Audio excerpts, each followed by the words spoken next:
warahmatullahi wabarakatuh. Perkenalkan, nama saya Herikan Sarufadu. Saya dari kelas Elektrikal Lab Unit 3, kelas 12, nomor absen nomor 3. Kemudian saya ini 7047. Saya di sini akan membuat tugas pembelajaran ujian praktek SMDG yang berjudul tentang keluarga digital. Termasuk saya tentang keluarga digitalnya. Di sini saya akan jelaskan tentang poin-poin pentingnya saja, tidak perlu banyak-banyak karena kita harus memahami beberapa penting antara keuntungan dan kerugian dari cara pemakaian keluarga digital di kehidupan kita sehari-hari. Pertama, kita mengerti makna dulu keluarga digital.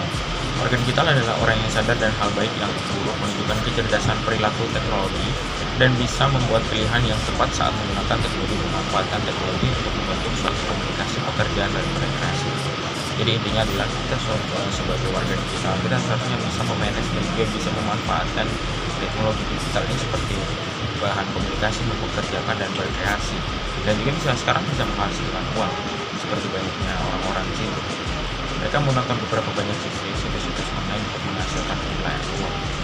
Jadi buat semuanya rekan-rekan dan bapak ibu, jadi harus memperhatikan supaya menunjukkan kecerdasan dalam perilaku membuat warga digital ini lebih baik dan tidak menimbulkan hal yang buruk.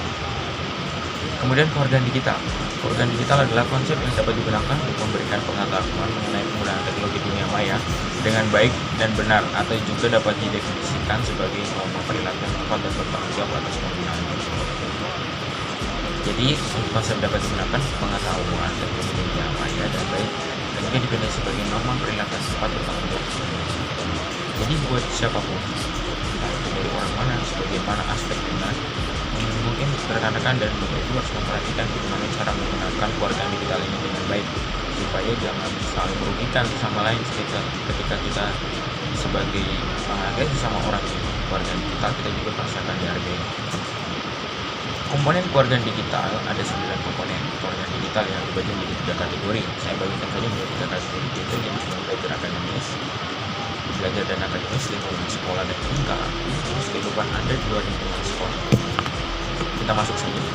Lingkungan belajar dan akademis. Komponen 1, akses digital. Setiap orang mempunyai hak untuk menggunakan fasilitas teknologi informasi dan komunikasi, tapi tidak setiap orang memiliki kesempatan yang sama untuk mengakses teknologi. Komponen 2, komunikasi digital. Setiap warga digital diharapkan mengetahui jenis-jenis komunikasi dan mengetahui kelebihan dari kekurangan komunikasi tersebut. Komponen 3, literasi digital. Proses belajar mengajar mengenai teknologi dan pemanfaatan teknologi. Dan nomor 1 saya jelaskan akses digital. Kita mempunyai hak, kita semua mempunyai hak. Itu juga terdapat dalam hukum Undang-Undang Dasar. Setiap orang mempunyai hak untuk memakai fasilitas teknologi informasi dan komunikasi, mempunyai hak. Tapi cara memakainya dengan secara akademis dan belajarnya, memakainya bagaimana? Kita harus bisa mengatur bagaimana cara kita menggunakan setiap kesempatan kita menggunakan teknologi. Kemudian komunikasi digital. Setiap warga digital diharapkan mengenali jenis komunikasi yang mengetahui kelebihan dan kekurangan. Jangan sampai menggunakan teknologi itu di bagian kekurangan terlalu banyak. 50% di bagian kelebihan dan 50% di bagian kekurangan tidak. Kita seharusnya memakai semua dengan keuntungan dan kelebihan dan kebaikan kita semua masing-masing. Jangan sampai kita merugikan orang lain, karena ini random orang di seluruh dunia pasti menggunakan akses digital dan kita tidak tahu siapapun orang itu, kita tidak kenal. Jadi berusaha untuk mengetahui dan cara mengharapkan mengetahui jenis komunikasi ini, kita harus bisa mengetahui entah mana itu aspek ini baik atau tidak, kita harus mengetahui. Jangan asal sembarang memberitahu. Komponen 3, literasi digital. Mengajar mengenai teknologi dan pemanfaatan teknologi. Kita harus belajar dan menggunakan ini sebagai pemanfaatan. Sekarang di masa pandemi ini, orang lebih banyak menggunakan situs online dan berbagai macam jenis informasi dan teknologi untuk menghasilkan uang.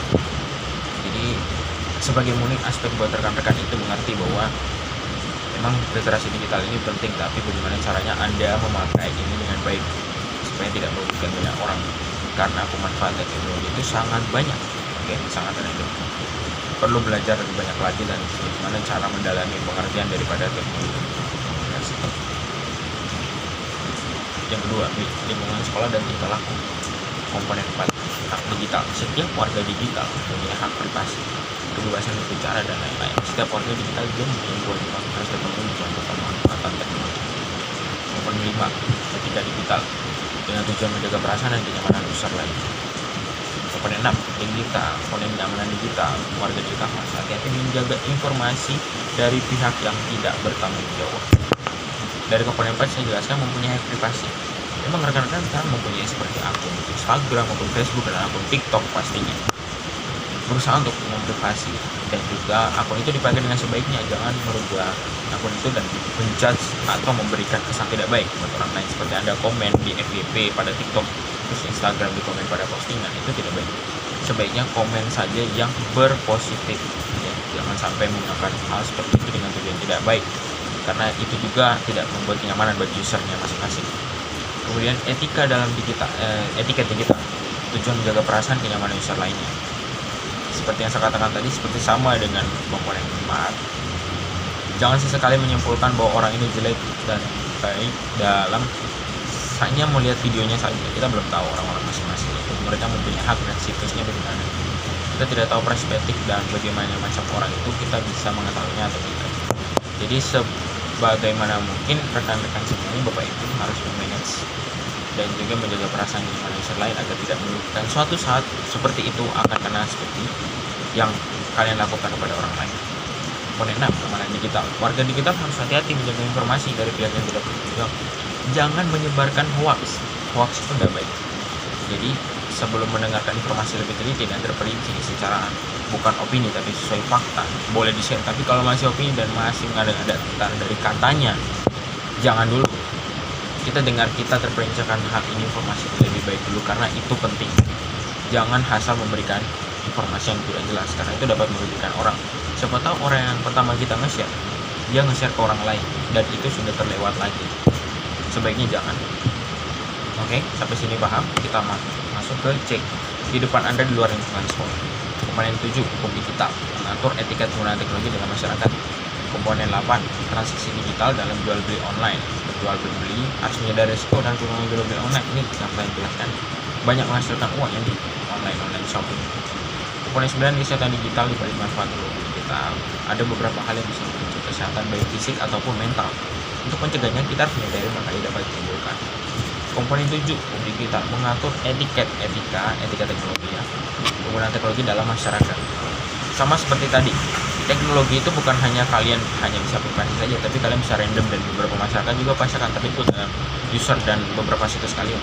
Jadi berusaha untuk menjaga etika, ya, berusaha untuk memberikan kesan baik kepada teknologi, berusaha memberikan kenyamanan, berusaha memberikan bahwa kalian sebagai user itu baik. Jangan sampai menggunakan hal buruk, ya, jangan menyebarkan sebuah situs yang tidak baik, jangan menyebarkan seperti video yang tidak baik. Mungkin rekan-rekan sebenarnya tahu 18+ dan ke atas ini. Transaksi digital dalam jual beli online juga mungkin harus menghindari risiko dan kemudian, karena jual beli online itu sangat penting dan kita harus menyadari. Kita bisa memanage, kita bisa mengatur waktu serta pembelian dan keuntungan jual beli online. Jangan sampai kita salah menggunakan hak tersebut. Kita Shopee, kita cari Lazada, cari Tokopedia, kita mencari bahan-bahan apa yang kita mau, tapi kita harus melihat dulu apakah ini penting atau tidak. Kita harus melihat. Komponen 9, kesehatan digital. Di balik manfaat teknologi ada juga hal yang mengancam. Seperti mata saya ini saya terlalu tetap dengan laptop dan HP. Kita harus matikan, kita harus memberikan jarak 30 cm. Itu juga menggunakan cara bagus teknologi agar mata kita tidak rabun, jauh, silinder dan lain sebagainya, mengangkat penyakit dari bagian kesehatan. Ini juga penting. Kemudian kita juga bisa mendapatkan sebuah narkolema, narkotika lewat mata. Seperti Anda menonton video-video yang tidak baik, Anda akan ketagihan. Seperti Anda seperti Anda mengkonsumsi rokok, ya. Kalian mengisap rokok dan makan makanan yang pemanis, itu pasti akan ketagihan. Sama seperti teknologi juga ada. Nah, seperti menonton video pornografi, video yang mengandung emosional dan kecanduan, itu sangat luar biasa. Pasti 100% saya yakin Anda akan ketagihan. Jangan sampai begitu, ya, kan? Itu tidak baik. Karena semua yang saya sampaikan ini semua dapat bermanfaat. Ambil hal positifnya dan kita share sama-sama hal baik dari sosial media. Karena saya juga sekarang memakai keluarga digital. Oke. Sekian dari saya harap semua video yang bermanfaat ya rekan-rekan. Terima kasih semuanya. Wassalamualaikum warahmatullahi wabarakatuh. Saya mohon maaf apabila ada salah kata, saya mohon maaf yang sebesar-besarnya. Terima kasih. Wassalamualaikum warahmatullahi wabarakatuh dan selamat siang.